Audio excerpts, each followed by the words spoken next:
I'm Coach Corey Wayne, and today we're going to talk about voter ID. Do Americans trust their elections? So this morning on Twitter, Scott Rasmussen of Rasmussen Reports had an interesting poll that he shared, and you can tell that it's Democrats, Independents, and Republicans election integrity is very important to them.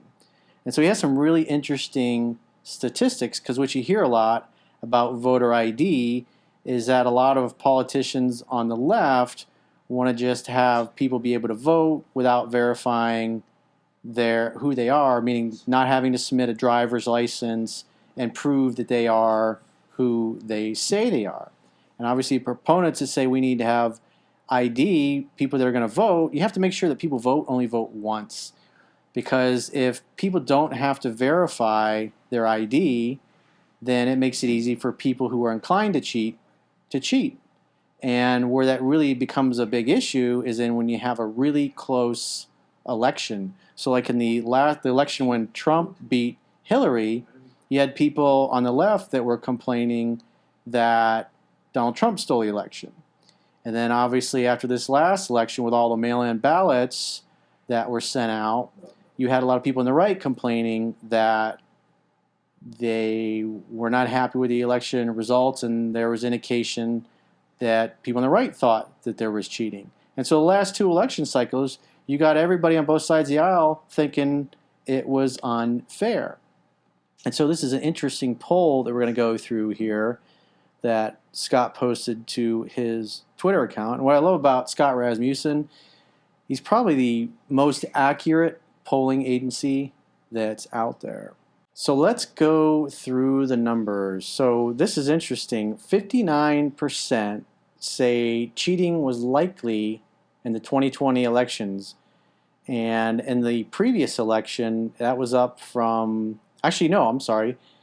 59% now say 2020 there was cheating was likely. And I guess just a few months ago, it was only 56% saw that or believed that. 55% of black voters say there was cheating in the 2020 elections. And then 55% support 2020 election audits, including 53% of black voters. 60% agree that opponents of requiring a photo ID to vote just want to make it easy to cheat in elections, including 63% of black voters. So that's fascinating. So it's like you got the majority of Americans, everybody on all sides, including black voters, because the connotation that you hear the politicians talking about is that it's racist to make people in poor areas have to go to the DMV and get a driver's license. And obviously people who live in those areas are like, we're not stupid. We can go get our own driver's license. This is not hard. And so everybody universally agrees, well, if you don't have to show a photo ID, then it makes it easy to cheat. And the implication is that if you're trying to make it easy to cheat, then you want people who are likely to cheat. And there was, I remember a video that came out of a woman that was feeding the same stack of poll numbers. I can't remember which state it was in. I think it might have been Georgia, but I'm not sure. But she was on video feeding the same batch of votes through multiple times. And when they went through and they did the forensic audit, because each time it scans it through the electronic device, it scans the actual ballot, puts a number, like a batch number, and then what number that particular ballot was in that particular batch. And so they went through, because they have digital images of all these saved, and they found the same ballot with different batch numbers on it, because it had been run through, and it all lined up with the time code that lined up with the security cameras. And I believe that was part of what was just announced recently. So Brad Raffensperger, who is the Secretary of State?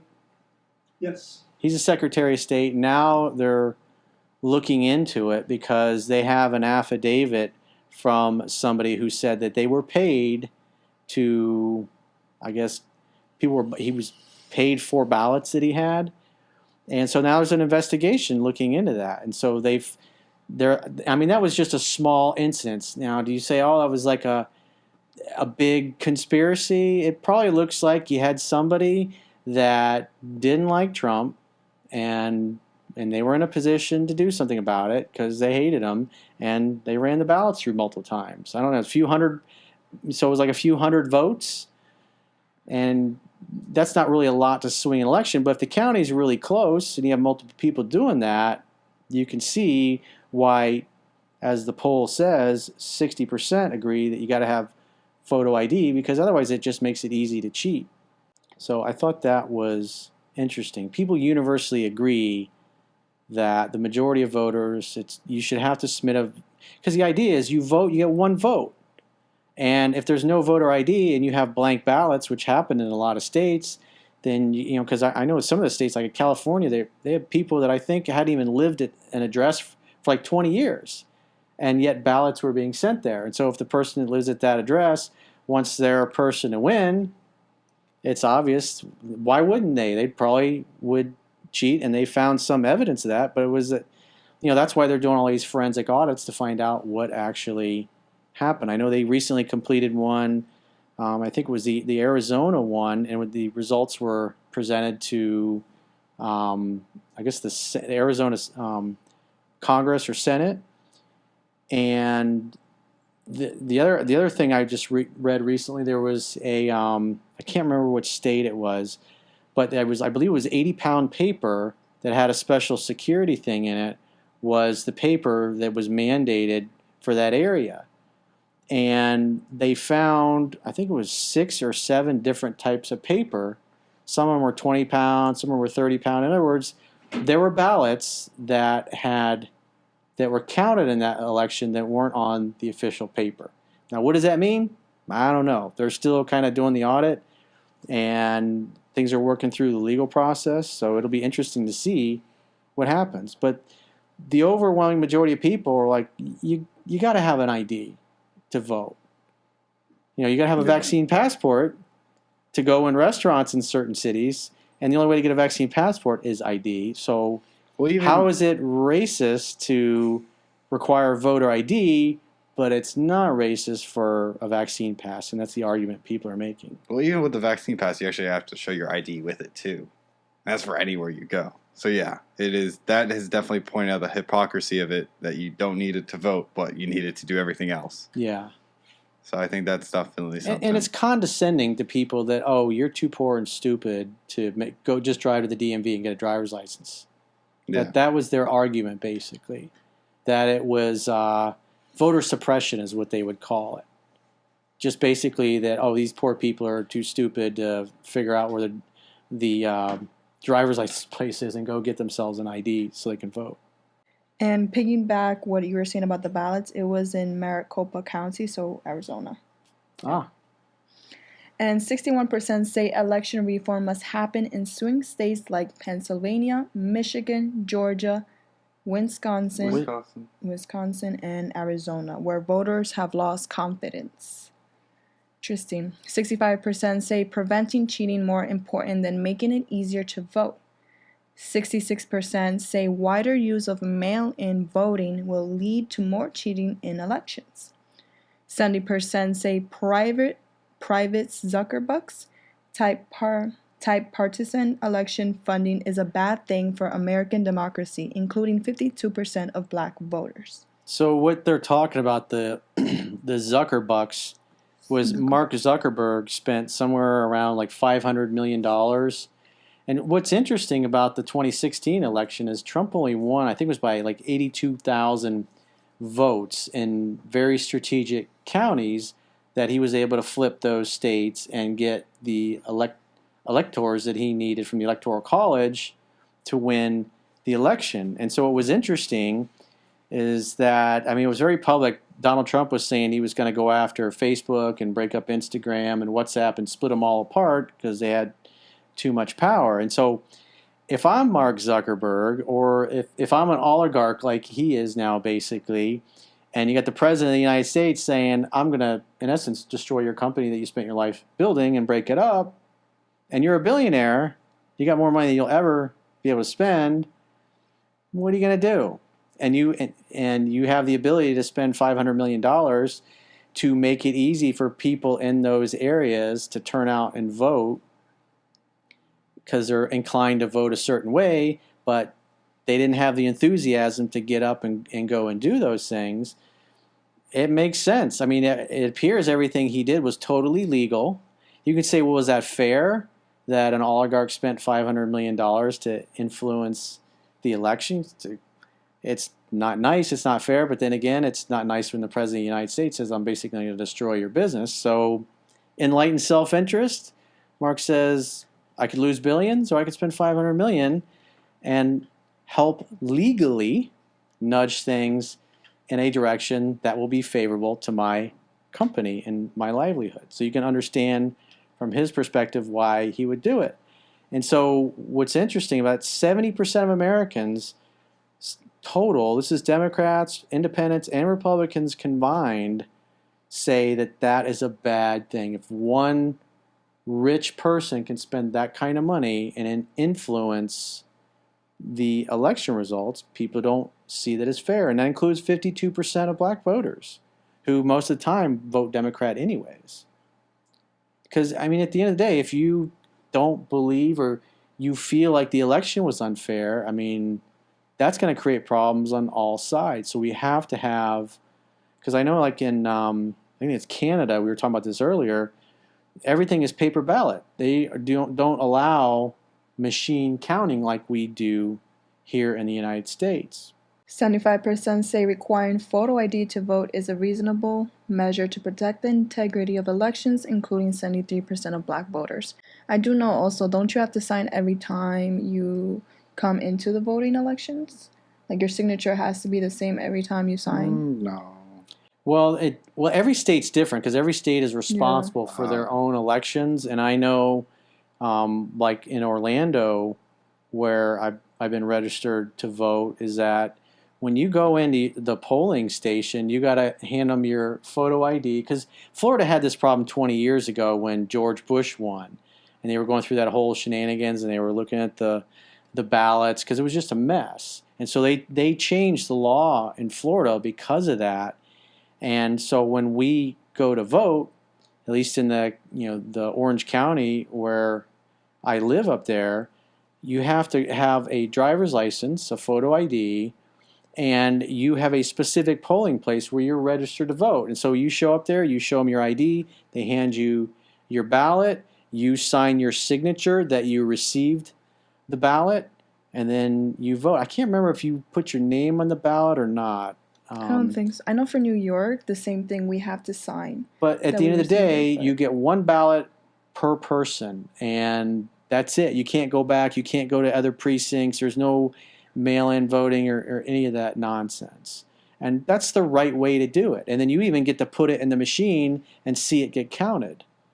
They let you do that as well. So versus just throwing it in the stack and hoping that somebody counts your vote later. You literally put that in the machine yourself, which is pretty cool. Yeah, it is cool. I remember doing that. It was fun. Oh, yeah. I remember I had to put in my ballots, but there was 1 year where my ballot did not go through for 3 times. Like, I had to redo it. They gave me another ballot. They didn't know what was wrong, but the machine was not taking my ballot.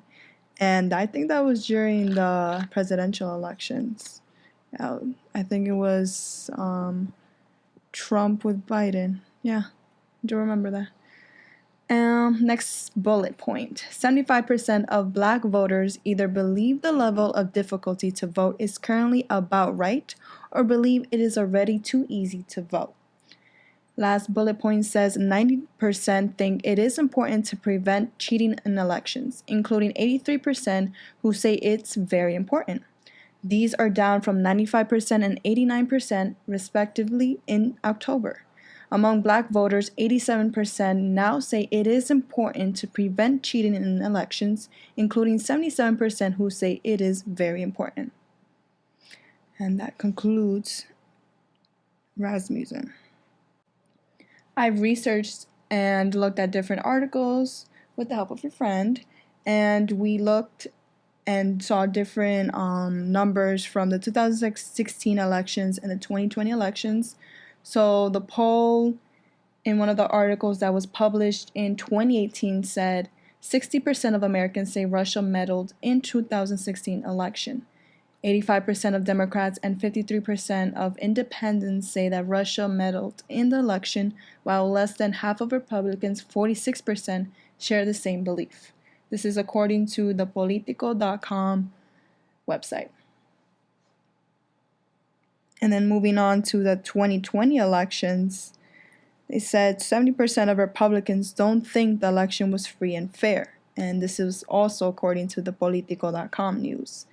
Majority of Republicans still believe the 2020 election was stolen from former President Donald Trump, according to a new Yahoo News YouGov poll too.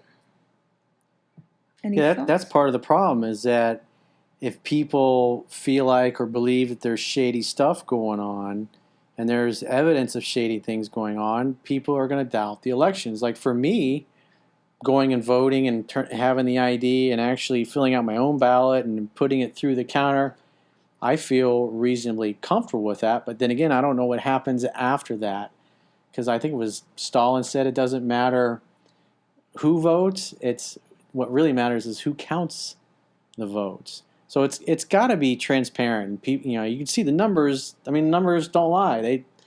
The majority of Americans feel like we have to have integrity. We have to have voter ID in order for everybody to have a reasonable level of confidence the elections were free and fair with nothing shady going on.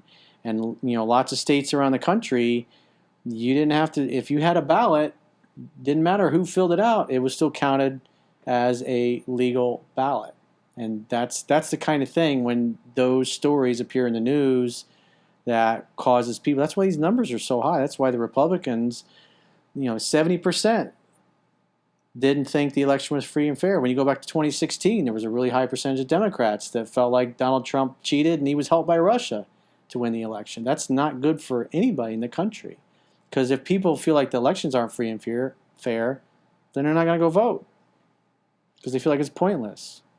Yeah, and then also, if you don't believe in your election system, you're going to start not believing in a lot of other things in the whole government in general. So you're just going to have a whole mistrust of society. It kind of starts a nasty little cycle of if you don't believe in the elections, then you think the whole thing's rigged. You really start going down the thing where everything's just messed up.